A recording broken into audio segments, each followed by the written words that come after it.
বাচ্চার বয়স 6 মাস পূর্ণ হলেই অনেকে আমাদের কাছে জানতে চান কোন ধরনের সেরেলাকটা দিব, কোন বাড়তি দুধটা দেব। আসলে 6 মাস পূর্ণ হলে বাচ্চাকে বুকের দুধের পাশাপাশি ঘরের তৈরি বাড়তি খাবারের কথা বলা হলেও বেশিরভাগ ক্ষেত্রে বাবা মা সহ পরিবারের অন্যান্যরা বাড়তি খাবার বলতে এখন বুঝেন সেরেলাক অথবা বাড়তি দুধ।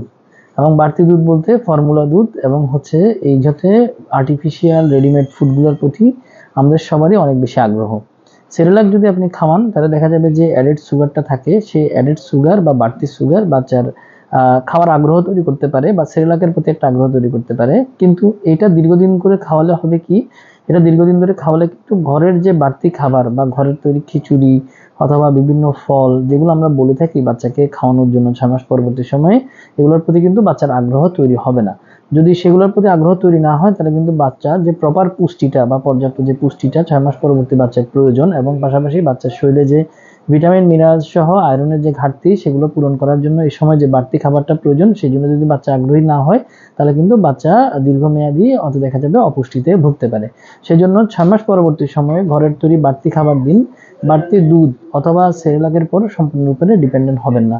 প্রয়োজন না হলে বাড়তি কোনো দুধ বাচ্চাকে দিবেন না।